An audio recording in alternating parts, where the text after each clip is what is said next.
my Vlog Chang TV mga silingan, and this is your auntie. So for today's video ay i-continue ko lang yung nasimulan natin. Of course, kailangan din natin tapusin. So of course, kailangan natin ng part 2. Sayang naman yung oras na paglilinis natin kung isang part lang. So may part 2 talaga yan. O diba? Para lang may maipon na mga videos. Ang hirap kaya mga silingan, no? Lalo na pag mag-voice over ka, di ba? Ulit-ulit ko na lang tong sinasabi. So, ayan. So, linis na naman ako. So, after ko doon sa may kalan banda, ayan na naman ako sa may hugasan. So, ayan. Ginamitan ko pa rin siya ng bleach at kailangan natin siyang i-move yung mga dishwashing rack para naman malinis talaga natin. So, ayan. Kailangan natin silang ilagay sa tabi. O, yan. Mga switch din. Kailangan din natin. Pati yung rice cooker. Dalhin natin yan kasi may laman yun na kanin. So, paano na lang yung tiyan natin kung yan ay malagyan ng Clorox. O, diba?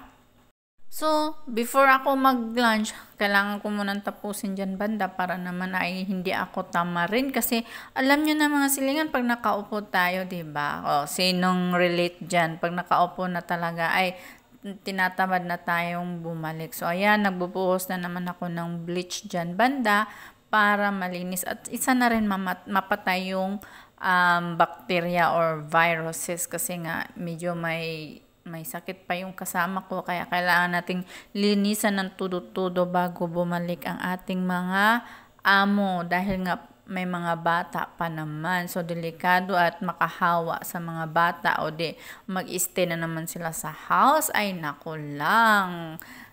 Mawawasak talaga yung eardrum mo pag andito na yung mga bata. So, ganyan. So, linisan natin ng mabuti talaga. Kahit walang amo nakatingin mga silingan, kailangan natin gawin yung trabaho natin ng maayos kasi nga sinasahuran tayo, 'di ba? So may mga times na magpahinga tayo or may mga times na yung kumbaga nagpahinga tayo ng medyo matagal. Basta ang importante tapusin muna yung trabaho, hindi yung kahilata ka lang diyan tapos ang ending hindi mo ginawa ng maayos yung trabaho. So, ganun ako mga silingan, no? Hindi sa ako ng sarili kong upuan, hindi sa ganun, pero ganyan talaga ako magtrabaho. So, inuuna ko muna yung trabaho ko, tsaka na ako magpahinga ng konti. O, diba? Pagtapos na yung trabaho, wala ka nang iisipin. So, yan, nilinis ko pati yung wall. Hindi ko lang masyadong kinukuskus yung wall, mga silingan, kasi nga, nagtatanggalan yung pintura. Hindi kasi siya naka-tiles. So, yan lang, ganun kasimple ang ginagawa ko pag naglilinis ako ng kusina. As I said, malaki yung kusina namin, kaya it really takes hours bago matapos mga silingan. So, ayan, binabanlawan ko muna yung basahan. Tapos, kukuskus na naman tayo sa wall. So, kasi nga minsan pag nagcha-chop tayo ng mga karne or gulay, ganyan, minsan hindi natin maiwasan na tumatalsik talaga siya sa wall, mga silingan. Kaya, kailangan din natin yung kuskusin. Para talagang maputi. Talagang aesthetic yung pagkalinis. Aesthetic yung pagkalinis mga silingan. So, ayan, parang na-decided ko na kumain na muna siguro dahil ako ay talagang nagugutom na, kaya kakain muna tayo at nakapagluto na rin tayo ng ating lunch. Kaya, yan, we will back later para naman may lakas tayo na magtrabaho ulit. So, ganon mga silingan, Before ako kakain mga silingan, i-share ko lang sa inyo na ang laki talagang bagay na natulong ako sa ibang bansa, or siguro kahit nangatulong man lang ako sa ibang bahay, kasi nga doon ko talaga na-realize na yung kalinisan. Kasi alam nyo naman, di ba, dugyutin tayong tao, hindi ko naman yun i-deny at hindi ko naman yun pinagyayabang, pero talagang ganun ang hindi talaga ako malinis na tao, may pagkadugyot talaga ako, pero salamat at na-experience ko yung ganito, 'di ba? Pag uwi natin sa Pilipinas, mas na tayo, mas aware na tayo sa kalinisan and kadugyutan. So, yan guys, kakain na tayo at naghuhubad na ako ng aking gloves. So, yan na, lafangan time na. Oh, see, kita nyo yung food ko. May adobo na chicken and pork, pinaghalo ko, at saka yung adobong kangkong. Lahat na lang adobo. At 1 kilong kanin. Siyempre, kailangan natin kumain mga silingan. And after that pala, nagtimbang ako. Oh my goodness. Okay? 1 week lang nawala ang amo ko. Ay, tumaba na ako ng 2 kilo. I'm so sad talaga. Kasi nga, yung target ko lang naman is 55 kg. Pero dumating ako na ano ko yung rurok na 57. Parang hindi ko na to gusto kaya magda-diet tayo mga silingan after that. So, napaka-importante din ang lumafang para naman may lakas tayong magtrabaho. O si 11:45 na that time kaya nanginginig na yung laman ko sa gutom kasi ang aga ko din nag-breakfast. So, ayan, kain muna ako ha. O, si kangkong yan. Ang sarap-sarap ng kangkong na adobo at saka yung pork and chicken na inadobo ko rin. O, see? Pag tumataba ka talaga mga silingan, parang lahat ng pagkain, ayan na dumating na yung kasama ko. Sabi ko, kain na, hindi ko na siya tinawag, kumain na lang ako mag-isa kasi nga nagutom na talaga din ako. Kaya ayan, kain na te, pagkasarap-sarap lang talaga, Ito na yung mga moment na mamimiss ko mga silingan pag umuwi na ako sa Pilipinas kasi yung mga kinakain natin dito parang naging ordinaryo na lang siya. Yung mga karne naging ordinaryo na lang siya. Pero pagdating natin sa Pilipinas, mahihirapan na tayong bumili ng mga karne kasi nga sa sobrang mahal.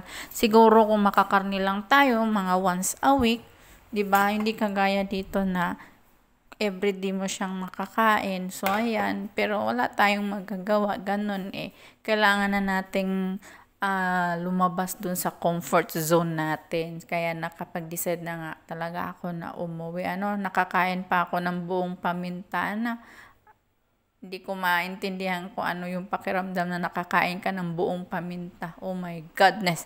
So, ayun nga. Share ko lang na ordinary na lang yung pagkain na ganyan sa atin, pero pagdating natin sa Pilipinas, parang napaka-special yan. Siguro makakain lang ako kung may okasyon, pero wala ganun talaga, di ba? So, ganun talaga. Kailangan nating mamili. So, ayan, yung kangkong na yan. Siguro kung kangkong, ay lagi tayong merong ganyan kasi lahat naman siguro pwede nating sa may mga kanal-kanal. May mga kangkong. So, ayan, tapos na akong kumain mga silingan. Kaya, ayan, tumayo na naman ako para maglinis ulit. So, kuha ko na naman yung aking mahiwagang hagdanan at ako'y magkukontinue sa aking trabaho. Habang ginagawa ko yung VO dito mga silingan, na-realize ko talaga na napakalaki talaga ng diferensya sa mayaman at sa mahirap, Yung mga modular cabinet na yan, talagang mayaman lang talaga ang nagkakaroon ng mga ganyan, So, kailangan nating punas-punasan yan, labas tsaka loob. Yung taas, hindi ko na yan siya ginagalaw kasi wala naman masyadong mantika dyan kasi wala namang nagbubukas yan. Nabubuksan lang siya yan once a year, kaya wala na masyadong marumi. Kaya yung sa baba lang talaga kasi lahat ng mga mga condiments nandyan. So, ayan, makikita nyo. So, ganun parang kumbaga, parang ang unfair ng buhay, kasi nga, yung iba mayaman, yung iba naman sobrang hirap. Pag marami ka talagang pera, you can enjoy life, Huwag ka lang maging, madamot at huwag kang maging, sa sarili, yung abusado. So, yan, yung amo ko, mayaman sila, mabait naman, pero may times talaga na, of course, di ba, lahat naman tayo may ugali talaga. We are not perfect, pero siguro, kasi nagtagal din naman ako ng 11 years sa kanila, siguro, medyo okay naman. So, ganyan yun. Ganun yung amo. Ang maganda lang sa amo ko talaga is hindi siya yung using na tao. Hindi kagaya sa ibang amo na pati bedsheet, pati underwear, kailangan mong plantsahin. Yung amo ko, yung harap lang. Yung harap lang yung pinaplansya ko. Tapos yung likod, hindi na. Kasi nga, naiinis na naman ako kasi nga yung damit niya. Wala nang masyadong mapaglagyan doon sa mga ano niya, damit niya. Kaya yun, inayos ko na naman yung camera ko kasi kailangan kong punasan yung ibabang cabinet. So, kaya yung ibabang cabinet mga silingan talagang medyo madumi dyan. Oops, nakita ba yung puwets ko? Ay, hindi pala, no. Kanina nag-worried ako baka nakita yung puwet ko, hindi naman pala. So yan, mas marumi yung sa ibabang cabinet kasi nga yung mga talsik-talsik pag nagluto ka ng mga mantika, yan kailangan natin punasan yan. At hindi sabon na pang plato yung ginamit natin dyan. Yung ginamit ko dyan is yung Cif. Kasi nga yung Cif, maganda yun makatanggal ng yung mga grease talaga na medyo stubborn na kasi sa tagal-tagal na. So, buksan din natin konti. Hindi ko na nililinis yung loob mga silingan ng mga cabinet kasi nga malinis naman na siya. At saka, yun nga, once a year lang din namin yung binubuksan. Talagang linis din to the max. Pag Chinese New Year na parating na yung Chinese New Year, talagang linis to the max talaga yan. So, ayan. So, minsan may mga marka ng mga kamay-kamay kasi nga pag kumukuha ka ng mga sauce or yung bigas, kasi yung bigas, ayan, may nagmamarka na kamay, yun lang din yung pinupunasan ko. Pero yung talagang tanggalin lahat, parang abutin ako ng isang araw yata kung gagawin ko yun. Kaya, dyan muna yung sa labas lang at saka yung sa ibabaw lang yung pinupunasan.